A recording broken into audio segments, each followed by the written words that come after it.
Media మిత్రులకు అందరికీ హృదయపూర్వక నమస్సుమాంజలు. మరి ఈరోజు నాతో పాటు మీడియా సమావేశంలో పాల్గొంటున్నటువంటి ముడా చైర్మన్ లక్ష్మణ్ యాదవ్ గారు మరియు మాజీ మున్సిపల్ చైర్మన్ ఆనంద్ గౌడ్ గారు, మైనార్టీ సెల్ జిల్లా చైర్మన్ ఫయాజ్ గారు, ఐఎన్టీసీ ప్రెసిడెంట్ రాములు యాదవ్ గారు, బెన్హర్ గారు, మరి నిన్న ఈదుల్ ఫితర్ రంజాన్ పండుగ సందర్భంగా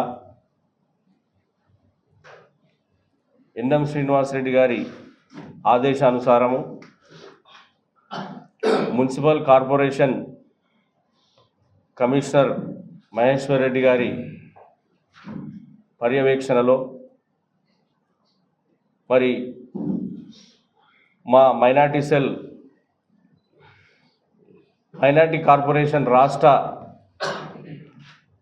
చైర్మన్ గారు ఉబేదుల్లా కోత్వాల్ గారి సలహా సూచన మేరకు మరియు జామే మస్జిద్ కమిటీ సలహాలు సూచనల మేరకు నిన్న ఎన్నడూ లేని విధంగా కాంగ్రెస్ పార్టీ ప్రభుత్వం వచ్చిన తర్వాత ఎన్ఎం శ్రీనివాసరెడ్డి గారి నాయకత్వంలో పెద్ద ఎత్తున నమాజు చదవడానికి ఏర్పాట్లు, టెంట్లు, నమాజు చదువుతున్నటువంటి ముస్లిం మైనారిటీ సోదరులకు ఎక్కడ కూడా ఎండలో ఇబ్బంది జరగకూడదనే ఉద్దేశంతో ఎన్ఎం శ్రీనివాసరెడ్డి గారు ఆదేశానుసారం ఎక్కడికక్కడ టెంట్లు వేసి ముస్లిం సోదరులకు నమాజ్కు ఇబ్బంది కలగకూడదనే భావనతో నిన్న బ్రహ్మాండమైన ఏర్పాట్లు, అలాగే నీటి వసతి ఎక్కడికక్కడ సెట్ చేసి చేర్చడం జరిగింది. మరి నిన్న జరిగినటువంటి పర్యవేక్షణ మొత్తం నిన్న ఈద్గా కమిటీ లేదు. పండుగ కన్నా 2-3 రోజుల క్రితమే ఆ కమిటీని డిజాల్వ్ చేయడం జరిగింది. స్పెషల్ ఆఫీసర్ పీరియడ్ కాబట్టి కొన్ని ఇబ్బందులు ఎక్కడైనా జరిగితే జరగవచ్చు, వారికి తెలియదు కాబట్టి స్పెషల్ ఆఫీసర్ ఏముంటుంది, అధికారంలో ఉన్నటువంటి వారికే ప్రోటోకాల్ను నిర్వహించడం జరుగుతుంది. కాబట్టి అలాంటి దాంట్లో మాజీ మంత్రివర్యులకు ఏదైనా ఇబ్బంది కలిగి ఉండింటే కలగొచ్చు, దానిలో ఎవరి ప్రమేయము లేదు. సీటు స్పెషల్ ఆఫీసర్ ఏం ఆలోచన చేస్తాడు, ఫస్ట్ అధికారంలో ఉన్నటువంటి ఎమ్మెల్యే గారిని, ఆ తర్వాత ఇంకెవరు వస్తారు, కలెక్టర్ కానీ, ఎస్పీ కానీ, ఇక్కడ ఉన్నటువంటి చైర్మన్లు కానీ, అధికారంలో ఉన్నటువంటి వారు ప్రోటోకాల్ కిందిగా వ్యవహరిస్తారు. ఇక మాజీ మంత్రి గారికి 100 కుర్చీలలో కుర్చీ దొరకలేదంటే దాని తప్పు ముస్లిం సమాజం మీద ఆ తప్పును దొబ్బడం, అక్కడ ఉన్నటువంటి కాంగ్రెస్ నాయకుల మీద దొబ్బడం అనేది సమంజసం కాదు. మీరు అధికారంలో ఉన్నప్పుడు ఎవరినైనా గౌరవించి ఉండింటే అది ప్రజలు చెప్తుంది. ఈరోజు బ్రహ్మాండంగా నిన్న మైనార్టీ సోదరులు, ముస్లిం మైనార్టీ సోదరులు అందరూ కూడా రంజాన్ పర్వదినాన నీవు కావాల్సుకొని ఈద్గా దగ్గర కూడా రాజకీయం చేయడానికి వస్తే ఆ విజ్ఞతకు నిన్ను వదిలేస్తూ ఉన్నాం. అధికారం లేదు కాబట్టి మతి భ్రమించి నీవు ఈద్గా దగ్గర, మసీదుల దగ్గర, గుళ్ళ దగ్గర రాజకీయం చేయొద్దని చెప్పి శ్రీనివాస్ గౌడ్ గారిని నేను కోరుతా ఉన్నా.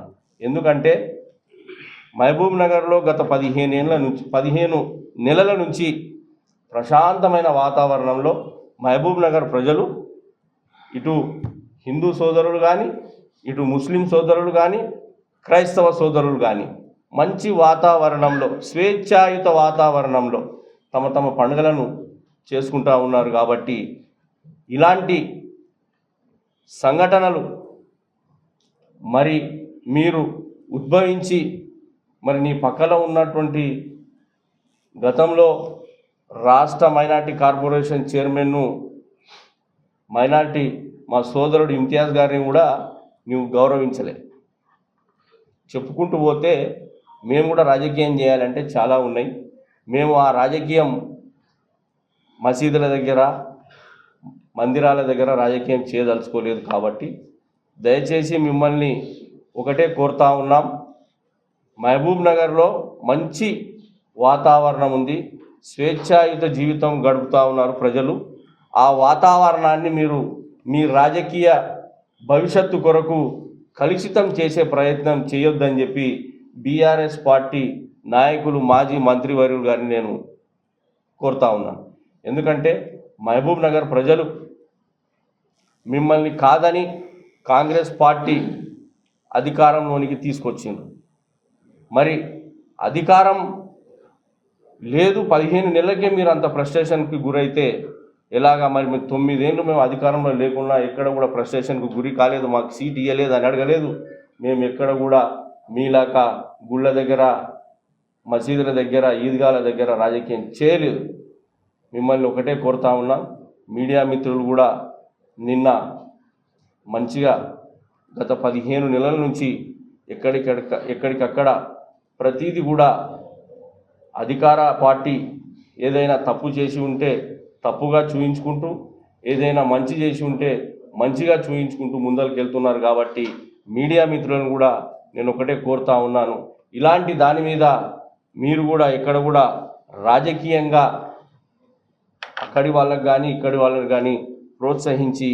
ఉద్దేశం ఏంటంటే, నిన్న పవిత్రమైన రంజాన్ పండుగ ఏదైతే ఉందో ఆ రంజాన్ పండుగ సందర్భంగా ఈద్గా దగ్గరికి వచ్చిన రంజాన్ ముస్లిం సోదరులందరూ కూడా నమాజ్ కోసం అక్కడికి వచ్చేస్తే అక్కడికి అందరూ కూడా కామన్గా, ఎందుకంటే అధికారంలో ఎవరైతే ఉంటారో అధికారంలో ఉన్న వాళ్ళకు ముందు ప్రిఫరెన్స్ ఇవ్వడం జరుగుతూ ఉంది. దాంట్లో భాగంగానే శ్రీనివాస్ గారు కూడా అక్కడికి రావడం జరిగింది. ముందర ఉన్న సీట్లు ఏవైతే ఉన్నాయో అన్ని ఫిల్అప్ అయిపోయినాయి.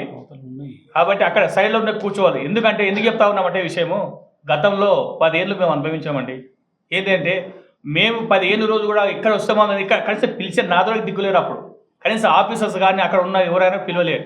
ఎందుకు పిలవలేదంటే మీరు అధికారం లేదు పిలవలేదు. సరే అని మేము ఏ రోజు కూడా ఒక మీడియాలో కానీ ఒక ప్రెస్ మీట్లో కానీ ఏ ఒక్క వాట్సాప్ ద్వారా మా సోదరులు కానీ మా ఎవరు కూడా చెప్పలేదు. ఈరోజు మీకు ఒక్క పూట ఆయన నిలబడని చెప్పి ఇంత బాధపడుతున్నారే, ఎందుకు ఈ మీ బాధ? మేము 10 ఏళ్ళు మేము అనుభవించినాం కదా. మీకు కుర్చీలు ఉన్నాయి కదా, కుర్చీలు కూర్చోవచ్చు కదా, మరి ఎందుకు కూర్చోలేదు మీరు? అంటే మేము తీసుకొచ్చి కూర్చోబెట్టాలనా? అంటే ఎవరు అది స్పెషల్ పాలన? ప్రభుత్వం నడుస్తుంది కానీ ఇప్పుడు కౌన్సిలర్ లేరు, ఎవరు లేరు, స్పెషల్ ఆఫీసర్ పాలన. కాబట్టి వాళ్ళకి తెలియక జరిగేది దాన్ని మీరు సర్దుకొని పోలే. కానీ ఎక్కడ జరిగి మీరు దేవుళ్ళ గుడుల దగ్గర మసీదుల దగ్గర రాజకీయం చేస్తూ ఉన్నారు. ఇది చేయొద్దని చెప్పి మేము ఈ సందర్భంగా తెలియజేస్తూ ఉన్నాం. ముఖ్యంగా ఈరోజు బీసీ నాయకులు అని చెప్తా ఉన్నారు కదా శ్రీనివాస గారు, ఆ రోజు నువ్వు ఎక్కడ ఉన్నావు? ఆ రోజు బీసీలే కదా, బీసీ బిడ్డలే కదా నువ్వు జైలు పంపించింది. ఎంతమంది నువ్వు జైలు పంపించావు? బీసీల మీద కదా, ఎవరో రెడ్డిల మీద కేసు చేసినరా? చేయలే కదా. మళ్ళీ ఈరోజు నీకు ఎట్లా కనిపిస్తున్నాడు? నీ గురించి మాకు తెలియదా? శ్రీనివాస గారు కూడా చెప్తా ఉన్నాం, మీ గురించి మాకు అంతా తెలుసు. ఆయన కూడా మేము ఎక్కడ కూడా మాట్లాడడం లేదు. ఎందుకు చెప్తా ఉన్నామంటే నువ్వు అర్థం చేసుకో. ఈరోజు బీసీ బిడ్డలను ఆ రోజు తొక్కి జైలు పంపించే రోజులు ఉన్నాయి. ఈరోజు బీసీలను నువ్వు టార్గెట్ చేసినావు, కానీ ఎవరు కూడా టార్గెట్ చేయలే. కాబట్టి చెప్తా ఉన్నాం, ఈరోజు మా బీసీ బిడ్డలు ఆ రోజు ఎంతమంది చూసి తెలుసా మీకు? ఇప్పుడు చెప్తా, పేరు తినండి బాగా. ఆ రోజు మా మైత్రి యాదయ్య కానీ, వడ్డ భాస్కర్ కానీ, కిషన్ పవార్ కానీ, బండి విశ్వనాథ్ కానీ, అమరేందర్ రెడ్డి కానీ, రాజు కానీ, మెట్టిగాడి ప్రభాకర్, వీళ్ళందరూ కూడా జైలు పంపించారు. రాబేంద్ర ఆ రోజు ఢిల్లీలో జైలు పంపించారు. ఐడియా ఉందా మీకు? వాళ్ళు బీసీ నాయకులు కదా, బీసీ బిడ్డలు కదా. అంటే అప్పుడు మీకు యాది కదా బీసీ బిడ్డలని? ఈరోజు మీకు యాదకి వస్తూ ఉందా? ఎక్కడ పోతుంది సమాజం? అంటే బీసీలకు న్యాయం, రెడ్డిలకు న్యాయం, అది కాదు కదా. సమాజంలో అందరం ఒకటే. మనం మనసు మానవత్వంగా ఉండాలి అంతే తప్ప. కానీ మీకు ఇష్టం వచ్చేట్టు మీరు రాజకీయాలు చేస్తుంటే ఇది తగదు. ఎందుకంటే ఈ 10 ఏళ్ళలో ప్రారంభంలో ఈ పాలమూరు ఎంత అట్టుడికిందో అందరికి తెలుసు. ఈరోజు ప్రశాంతంగా ఉంది, ప్రశాంతత పాలమూరులో కనిపిస్తూ ఉంది. అలాంటి పాలమూరుని మళ్ళీ కలుషితం చేయకండి. ఎందుకంటే శ్రీనివాస గారు మీకు తెలియదో మాట్లాడుతూ మాకు తెలియదు. కానీ మరొకసారి కానీ ఈ విషయాన్ని కానీ మళ్ళీ మీరు తెచ్చిరనుకో, తర్వాత మీకు ఏం చేయాలనో ఏం చేయబోతామో మాకు తెలుస్తుంది. ఎందుకంటే మేము ఆశామాషగా లేము. మేము ఎందుకు చెప్తా ఉన్నామంటే మీరు చేసింది ఏంటని మాకు తెలుసు. ఆ రోజు బీసీ సంఘాల నాయకులుగా నువ్వు చెప్పుకుంటున్నావు కదా, ఆ వ్యక్తి ఏ ప్యాకేజ్ తీసుకున్నావు మాకు తెలియదా? నేను చూడలేదా? మాతో అన్ని డీటెయిల్స్ ఉన్నాయి. కాబట్టి మేము ఒకటి చెప్తా ఉన్నాం, మళ్ళీ అవన్నీ బయటకు వేస్తే నీ బీసీ సమాజవాదీ పార్టీ ఎక్కడ పోతుందో నీకే తెలియదు. కాబట్టి దయచేసి ఇవన్నీ మానుకోండి. మానుకోండి. బీసీల గురించి కానీ ఏదైనా కానీ మాట్లాడితే మరొకసారి మంచి కూడా చెప్పి నేను సందర్భంగా హెచ్చరిస్తా ఉన్నాను. సాగర్ ఎవరో కాదన్నా, ఈయనది రాసాలి ఆయన రాసాలే, ఇద్దరు ఒకటే కాబట్టి ఆయన పదే పదే చెప్తా ఉన్నాడు. మరి ఇన్ని రోజులు బీసీల గురించి కనిపించదా పాలమూరులో? ఇప్పుడు నీ ఊరు ఆయన ఊరు ఒకటే, నీవు ఏం తీసుకున్నావో తెలియదా అని తెలుసు. కాబట్టి ఈ డీటెయిల్స్ మళ్ళీ మేము చెప్పకూడదు అనుకుంటే మీరు సైలెంట్గా ఉండాలని చెప్పి సందర్భంగా తెలియజేస్తాం. మా కాంగ్రెస్ పార్టీ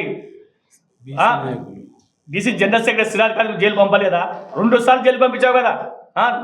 నా మీద కేసులు చేసావు. మేము అసలు కనీసం చిన్న పిల్లలు చనిపోతే కూడా 2 సార్లు కదా ఇసుక దాంట్లో పోతే 2 కేసులు చేయించావు మా మీద.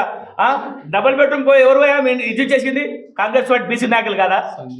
సంజీవ్ ముద్రాజ్ బీసీ నాయుడు కదా, లక్ష్మణ్ యాదవ్ బీసీ నాయుడు కదా, రామ్ యాదవ్ బీసీ నాయుడు కదా, ఎంపీ వెంకటేష్ బీసీ నాయుడు కదా. వీళ్ళందరూ వేరే కులాలకు సంబంధించిన వాళ్ళ కాదు కదా. మరి వీళ్ళ మీద కేసులు చేసినప్పుడు ఈరోజు ఏదో మీకు అక్కడ నిలబడరని చెప్పి ఇంత బాధ అనిపిస్తుంది. అంటే కేసులు చేసిన రోజు మేము కనిపించలేదా బీసీలము? కనిపించలేదా బీసీలు అప్పుడు? కాబట్టి ఈ శ్రీనివాస్ గౌడ్ ఒకటే, ఎందుకంటే ఇద్దరిది ఒకటే ఊరు, వాళ్ళు ఏం చేసుకుంటారో అన్నీ తెలుసు. కాబట్టి దయచేసి ఇవి మళ్ళీ రిపీట్ కావద్దని చెప్పి ఈ సందర్భంగా నేను తెలియజేస్తా ఉన్నాను.